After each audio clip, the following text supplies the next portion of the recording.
speaking of ito, yung mga unos na yan, mga bagyo na yan, may paparating na bagyo, Marlon. Ano pangalan? Hindi, medyo inaano ko lang, may paparating na bagyo ngayon na sitwasyon sa mga Duterte, Marlon.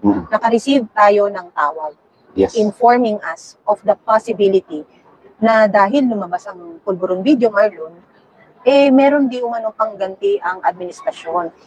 Alam mo, una na rin naglabas ng statement yan si Atty. Vic, na I think na nito, sa anong interview, basta meron siyang interview na inupuan na sinabi, yung ICC, nasasabi ni Atty. Vic is, lagi nilang inilalabas ang issue ng ICC kapag sila ay nabubutata sa mga issues na hindi nila masagot.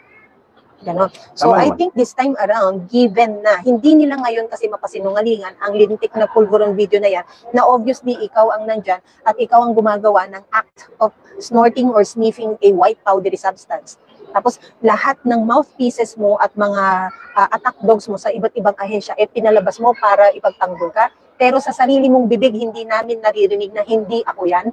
Ilalabas di umano sa mga susunod na araw at mabilis na araw ang ICC warrant of arrest for PRRD and group. At saka meron na pala talagang master plan na pagkakaalam ko. Doon sa flood control. Yes. Ewan ko kung anong ginawa nila. Kasi kung ikukumpara ng kung last year 450 billion na yung ginastos, saan napunta yun? Sa bulsa. Di ba yan din naman ang tanong ni Senator Amy Marcos? Saan napunta? Yung puro tanong na lang, ito pa Marlon, speaking of Senator Amy Marcos, malihis lang tayo ng konti sa AFP, 1 mil, Balikan natin sa AFP. Balikan natin. Yung kay Senator Amy lang, Marlon, ang sinasabi niya, yung mga flood control na yan, kayo namang mga leaders ng ahensya, ganyan, di ba? Parang, iba naman ang nire-report niyo sa akin ko. Hindi Hindi yung what they report, it is how involved are you to know deeper and to be yung parang yung knowledge mo is first hand sa mga projects na sa administrasyon mo naman ginagawa. Exactly, Pam. Hindi ka dapat kontento sa sinasabi lang. Umikot siya. And nanonood naman siguro siya ng TV, ang social media, nasisilip niya. Nakita niya yung laki nung pinsalang ibinigay ng Super Typhoon and Habagat Karina. And siya mismo, dapat na-insulto siya doon sa ipinagyabang niya nung nakalipas na SONA na 5,500 flood control project ang natapos na, at hindi lang yan pa, isa pang mali ni PBBM. Binida niya rin na toneladang basura yung nakolekta. Pero nung umikot siya, sakay nung military truck, kitang-kita niya na sandamakmak na yung dagat na basura, literal na dagat ng basura. At yung siya mismo bilang Commander-in-Chief, bilang Chief Executive ng bansa, siya mismo ang dapat na galit, na inis, personal na nagalit at nainis. At dapat siya mismo ang personal na bumusisi. Mga hindurupot kayo, bakit pinahiya niyo ako sa mga kababayang Pilipino? Asan yan napunta at siya mismo ang mag-uutos o siya mismo ang gagawa para imbestigahan kung ano-ano, saan ba talaga napunta yung 450 billion project para sa flood control. Walang ang puro kanya, puro press release. Puro kanya, puro lip service. Wala. Puro kanya, puro papogi. Na kitang-kita na sa dalawang mata niya na grabe yung bahang nangyari sa nakalipas na bagyo. Ang kanya lang, okay lang.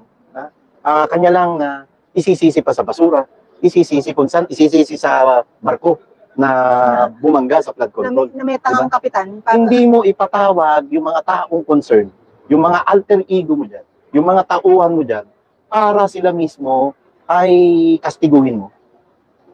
Etong ginagawa mo, pagpapatunay ito kung gaano kakawik, kung gaano kakahina, at pagpapatunay din to kung gaano kakatamad. Ito Marlon, Diyos na ang nagsasabi sa yung huwag kang sinungaling. Mismo, diba? No? Napak-check siya, di ba? Oo. Yung universe na. Sige, let's make it general. The universe is telling you that you are outright lying to your country, to your citizens, di ba? Parang hindi, alam mo Marlon, kasi dapat yung ganyan, hindi 2 weeks before your SONA, doon ka nagpe-prepare. Give yourself more time. Sabihin na natin 4 months before, inililibutan mo na yan. Kung ang mga proyekto talagang nagmamaterialize. Naalala mo nung nasa Marikina tayo. Yung si Engineer Ed shared the story na he was part of the Bayani Fernando Group. Yes. Na nag-implement ng mga proyekto sa kalsada. Yung kulay pink na signages. And whatever other projects na involved siya. At sinasabi niya na si BF, sabi niyang ganyan, i-on the spot ka niyan. Pupunta yan sa project kung na-implement. Kaya kapag tinatawag ka na engineer, huwag ka nang magsinungaling dahil alam na niya ang mga sagot. Magsabi ka na ng totoo. Yun ang hands-on na mama, di ba, na leader, na authority. Yung pupuntahan mo, sasabihin mo, may pinagyabang ka na merong mga flood control sa Pampanga, sa CDO. Sabi niya, ito ba? Tanungin mo ang Pangulo. For sure, he was never present on site to check it. Malamang sa malamang. To check it. Malamang sa malamang. Alam mo pa, pinaghahandaan nila. Ano pinagandaan nyo? Yung SONA? Yung 20 million pesos na luhong pagkain. Pero yung pagandaan para tong paparating na bagyo naman, itong La Nina, sinasabi mo sa bawat talumpati mo na may paparating na La Nina. Pero, yung parang sabi mo nga, yung hands-on, wala kang ginagawa. Nuknukan ka na ng sinungaling, nuknukan ka pa ng tamad. Okay, it takes two to tango, ika nga Marlon, di ba? Kung sige, ikaw ang Pangulo ng bansa, ikaw ang pinuno, pinakamataas na posisyon ng bansa. Kaya ka nga dapat nag-upo talaga ng magagaling. And sinabi niya yan. Kaya nga, meron kang dapat cabinet secretary na alter ego mo. It only now reflects na yung mga inupo mo, kaugali mo. Tuso, magna, sino. At saka yung bagong Pilipinas niyo, bulok na Pilipinas po yan. Wala. Parang, noon, binabaha lang po tayo. Pero ngayon, nilulubog na tayo ng sobra-sobrang baha dahil sa kapabayaan niyo. Sobra no, nakakalungkot. Tapos Marlon, ito pa, di ba yung 50 pesos ibalik nabuwasan mo yung sige, sundalo? ibalik natin sa sundalo, Marlon. Ang lalaki ng sweldo nyo, mga general, at saka dapat yung pusang loob, huwag yung pipilitin. Ino-hold up nyo ng harap-harapan, yung mga maliliit na rango ng kasundaluan. Pickpocket government. Pickpocket Dapat government. dito, naalala ko yung kay Engineer Eden, yung principled leadership. Oo, di ba? Ang galing Wala ng tayong termino na prinsip yan. yung mga leaders na nasa bansa. Ito, masabi lang, makapagpapogi ka sa bayan, Ito, habang kayo gastos kayo ng gastos, kakabiyahe, kapritsyo, kasama ng misis nyo, at mga BFF ng misis nyo. Tapos, pagka may ganitong may CSR kayo, corporate social responsibility, ang kukunin nyo ng kukunin nyo ng donasyon sa pilitan, yung mga ordinaryong sundalo. Nasa naman ang iyan? Walang iniwan to. Ano ba nung panahon ni Budget Secretary Benjocno, nagtangka rin ng PBBM yan, nabawasan yung pondo naman, yung benepisyo naman ng mga retirees natin sa PNP. Pumalag lamang ang mga retirees ng PNP. Kasi pinaghirapan nila yun. At ibinigay sa kanila yun ng Pangulong Rodrigo Duterte. Na kaya tinaasa ng Pangulong Rodrigo Duterte ang sweldo at benepisyo ng mga retirees at sweldo ng mga active policemen ay para hindi na sila gumawa ng kalokohan. Alam mo, ang sabi ni General Magalong na ngayon, mayor ng Baguio City, umaray din siya dyan. Kaya inatras yan ng Pangulong Bongbong Marcos. Ang sabi ni Mayor Magalong, bakit ang mga benepisyo ng mga retirees, ang kukunan nyo ng pondo, bakit hindi yung malalaking pera, sweldo nyo, at pork barrel nyo?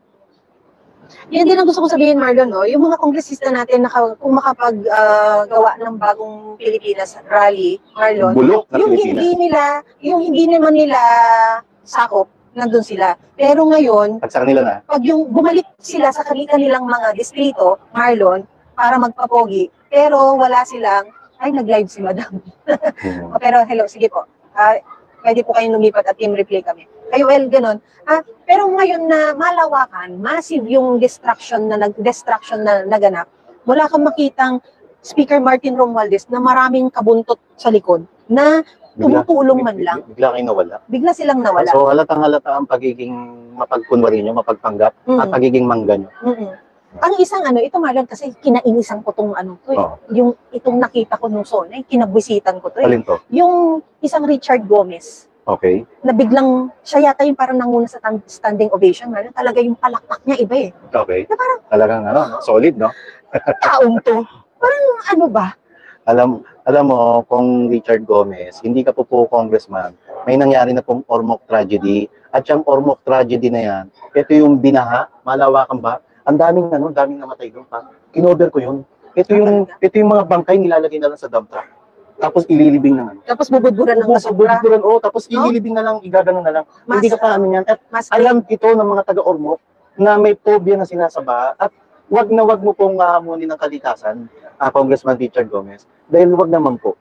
At wag sanang magsapir dahil dyan sa kayabangan at pagiging sip-sip mo sa pamahalaan ay ang magsasapir mga kababayan mo sa Ormoc. Yan ang kinaiinisan ko actually. Paborito ko pa naman yung vlog niya ng cooking kasi parang minsan nai-inspire ako magluto din.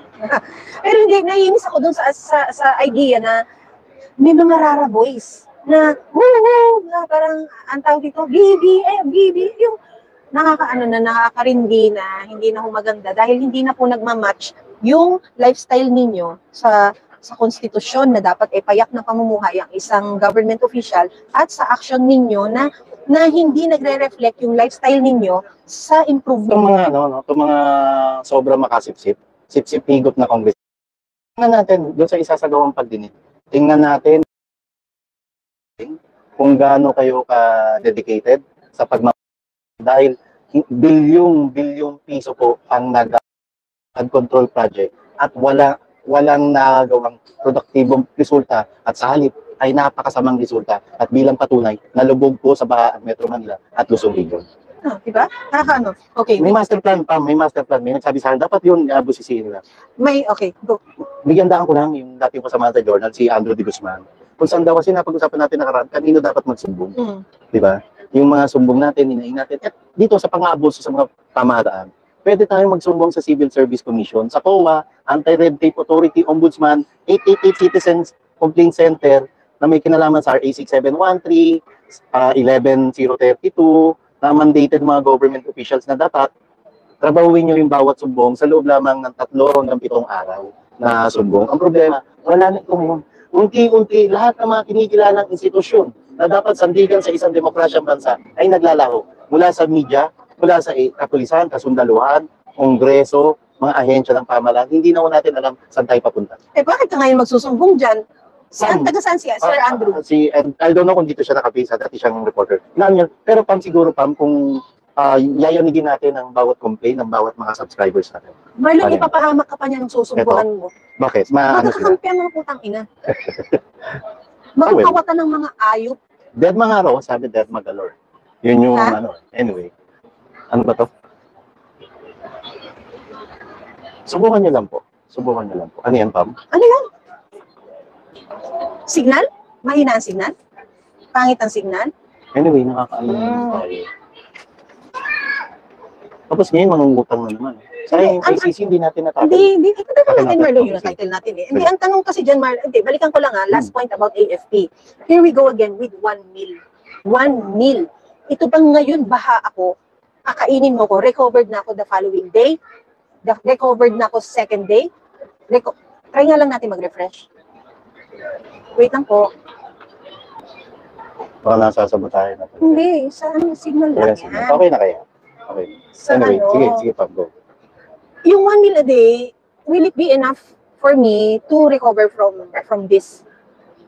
Kasi yan din ang pilit nilang sinasabi, di ba? Kasama yan sa kasama yan sa zona niya, yung No More Hungry Filipinos. Wala nang magugutom. Wala nang magugutom na ang objective mo, may mapakain kang 1 million na pamilya ng Yung mapakain mo. 1 million pamilya, 1 million babae nga rin, hindi nyo maibigay bawat taon. Pangatlong taon nyo na. Yun nga sinasabi ko, mapakain mo ng isang beses, nilipat ka ng ibang pwesto. Napakain mo ang letter C, paano ulit yung pinapakain mo ang letter C, hindi na kumakain ng B at A?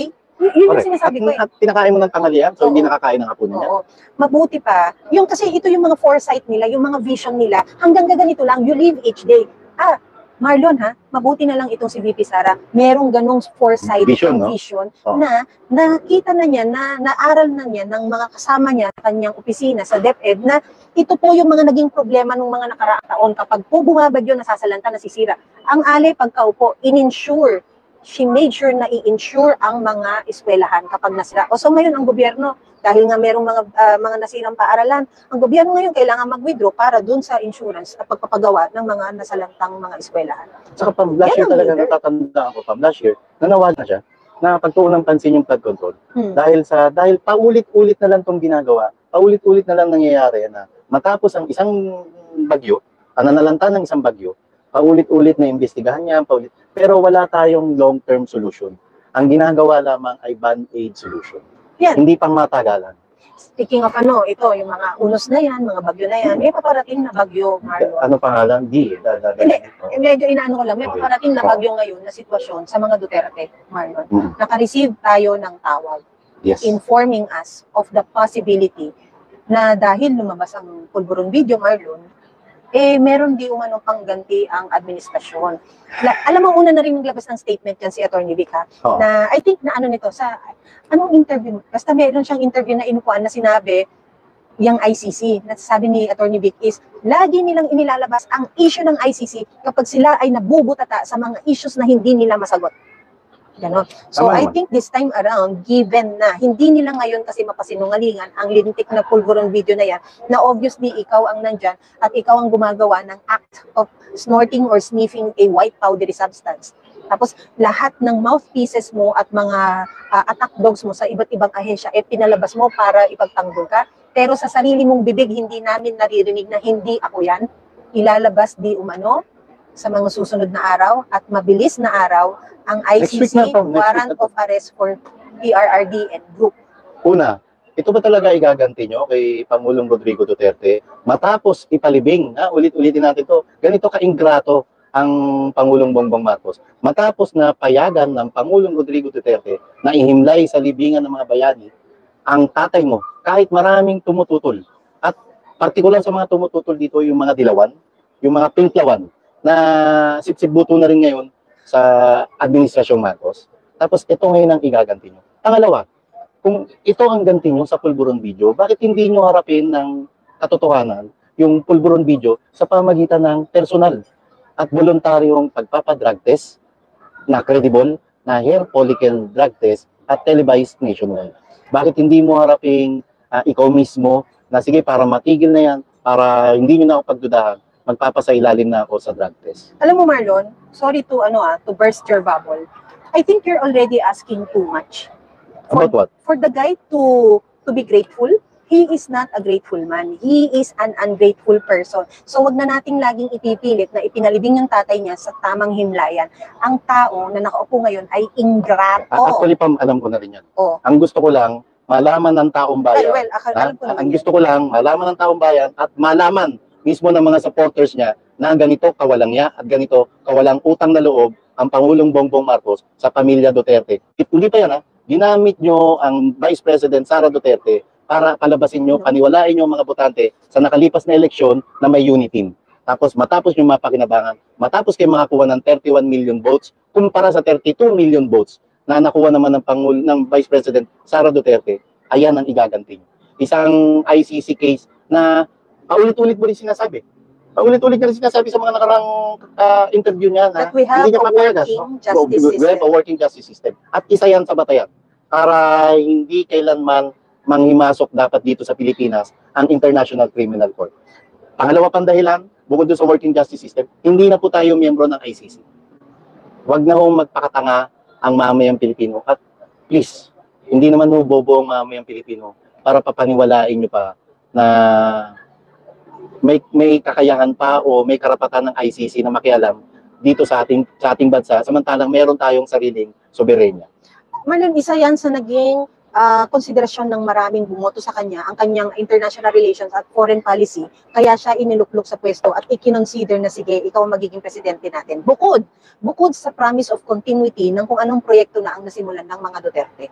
Pero dahil nga ingrato, ang ungrateful and manggagamit ang pamilyang ito, I think we are already asking too much na magbago sila. However, we know that the emphasis is to let other people be informed na ito ang ginawang mabuti kumpara sa ginagawa mo ngayon.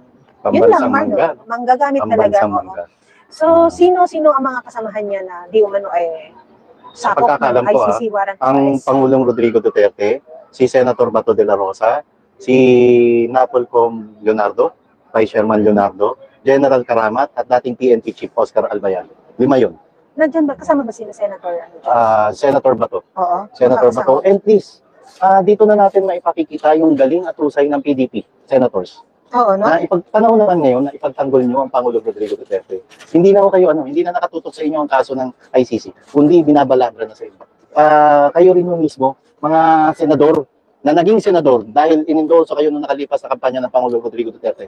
Ipakita nyo naman yung karapatan nyo sa mataas na kapulungan ng Kongreso na kayang-kaya nyong pigilan, questionin itong pangimasok ng International Criminal Court sa ating bansa. Ayan. Sige na, huminga ka na. Masyado tayong galit na naman. Nakakagigil. Dahil sa galit namin, umuulan na naman po. Kami ay kailangan na magpaalam. Dahil hindi natutulog ang balita. At hindi rin natutulog Marlon ng justisya. Tatandaan natin yan. We have a working justice system. Matagal, yes. Pero una na tayong binigyan ng justisya sa kasinungalingan ni Marlon. Tuloy ng Pangulong Marcos. Dahil ang universe mismo, ang nature mismo, ang nagsasabi sa atin na Hindi natutulog ang langit at ang langit ay pro-Filipinos. May dagdag ko lang. Ano nga uli issue ng ICC? Di ba yung mga pinapatay na drug pushers sa Pilipinas?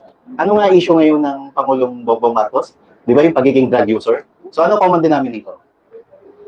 Oh well, We leave you with that open-ended question. Umuulan na po, kailangan namin sumilong. Maraming salamat po sa mga mahirap po mabasa si Pamela. Baka dumami. Baka dumami ka, Marlon. Hindi lang sa'yo. Maraming salamat po, pasensya na sa hype, sa mainit na emosyon na ibigay namin ngayon. But then it leaves you with something to think about and to consider na gaano tayo ka-importante sa lipunan natin, lalong-lalo na sa paparating na 2025 midterm election, Marlon. Irespeto ang sariling prinsipyo ng mamayang Pilipino at irespeto rin yung ating mga kasundalawan. Wag nating abusuhin yung kanilang kabaitan na dahil lamang sa pilitan yung pagkukunan sila ng 50 pesos para magmukhang pogi ang AFP sa sambayan ng Pilipino. Hindi po. Marami po mga ordinaryong sundalo ang nabigla at pakiramdam nila ay na-hold up sila ng mga namumuno sa kanila. At ito, Marlon, dahil hindi magampanan ng ating Pangulo, pasimulan po, pamunuan po natin sa ating mga sarili na always be grateful and always be nice. Sa Tagalog, tumanaw ka ng utang na loob, utang inumin mo, wag Milo. At wag pong maging mangga, kahit mangga season ngayon, wag maging mangga gamit. Maraming salamat po. Ako si Pam. Ako si Marlon. Narito po tayo sa Third Floor Studio na Mind Your Own Opinion. Sumilong po, wag pong magpapabasa sa ulan. Wag magpabasa, kahit masarap ang minsan ng basa. Maraming salamat po. Lipat po tayo kay Ma'am Harley Kalay po yata. Maraming salamat. Bye-bye. Thank you, Happy Sunday.